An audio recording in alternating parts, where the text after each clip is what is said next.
Com o sistema de urna eletrônica, né, nós já tivemos uma quebra do curral eleitoral, né?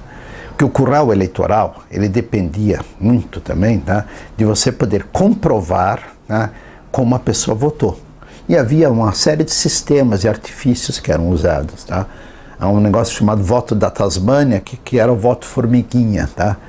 Em que o líder local, tá, que tinha influência inclusive aí sobre a mesa, nos locais de votação, ele conseguia uma cédula em branco, ele preenchia a cédula e entregava a pessoa na fila.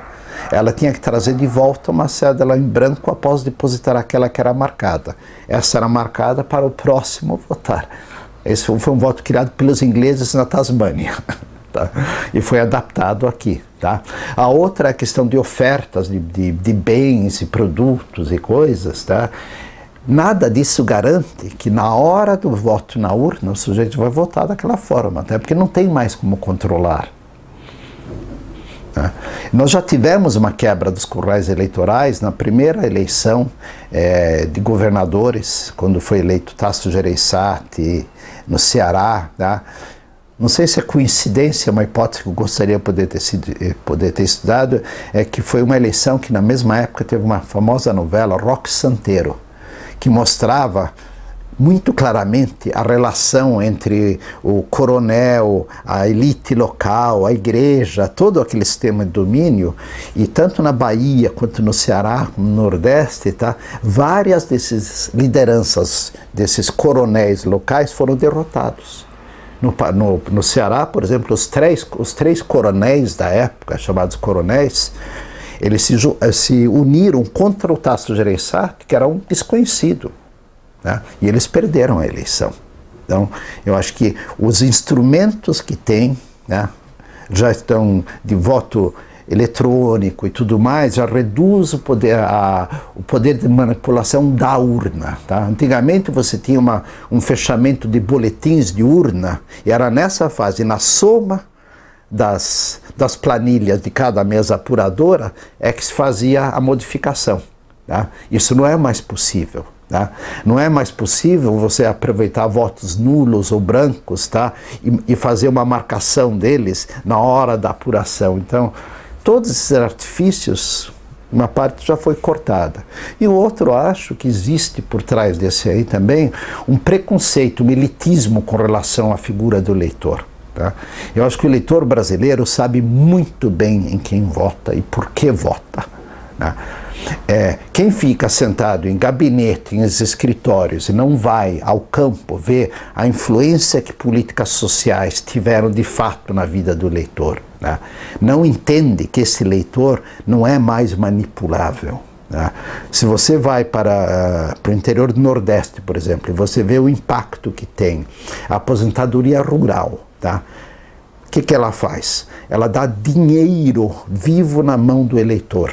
Tá? Ele não está mais submetido a ter que trabalhar numa fazenda, né, e usar a caderneta na mercearia do dono dessas fazendas. Tá? Hoje ele tem o dinheiro vivo, como tem quem recebe o Bolsa Família. Tá?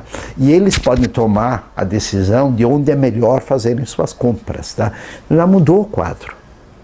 Tá? Já rompeu aquela coisa da dependência, tá, para a sobrevivência, tá, do dono da terra. Então essa coisa do coronelismo, à medida que o Brasil vai aumentando sua classe média, a situação de emprego aumenta, a demanda por mão de obra aumenta, tá? Você reduz o poder de pressão desses grupos. Então, nós não estamos mais numa corrida de 100 metros, tá? Em que você dá uma dopada rápida num cara e ele de repente ganha os 100 metros. O Brasil hoje é uma maratona. Né? Cada governo vai fazendo alguma coisa, passa o bastão e gradativamente o Brasil vem melhorando e reduzindo a dependência dessas estruturas arcaicas antigas. Né? O Brasil entrou num círculo virtuoso, digamos. Lula entrou após Fernando Henrique. Fernando Henrique lançou uma base da rede de proteção social. O Lula formalizou esta base através do Bolsa Família, mas ele não mexeu nos preceitos básicos da política econômica. Né? Então, há uma maturidade dos governos sucessivamente, tá? Que também o eleitor também está entrando, tem esta maturidade. Tá? O eleitor sabe muito bem por que vota.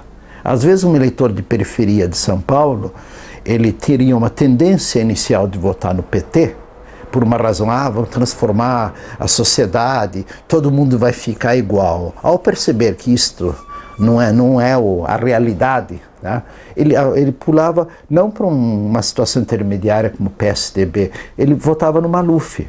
Por quê? Porque o Maluf é o sujeito que asfaltou a rua, que botou um posto de saúde, e foi o único que teve uma presença real na vida dele. Ou seja, o Estado, através do Maluf, trouxe um benefício direto a ele. Você vai ver modificações no voto nas unidades de favela do Rio com as unidades pacificadoras. Antigamente o traficante fazia o papel do assistente social. Precisava um remédio, precisava um médico, alguma coisa, tá? Quem é que trazia isso? Era no vácuo do Estado, né, que funcionava o tráfico. Né? Tem uma lei da física que diz que a natureza tem horror ao vácuo. A política é a mesma coisa. Tá? O espaço que o Estado legítimo não ocupa, né, grupos ilegítimos ocupam.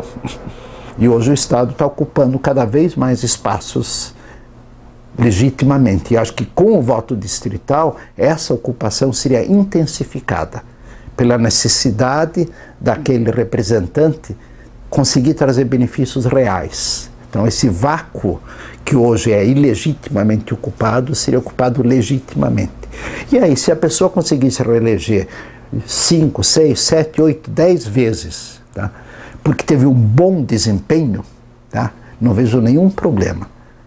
Dizer que uma pessoa se reelege consecutivamente por perversidade do sistema político, eu acho que é uma coisa, no mínimo, que não está calcada na realidade de cada caso.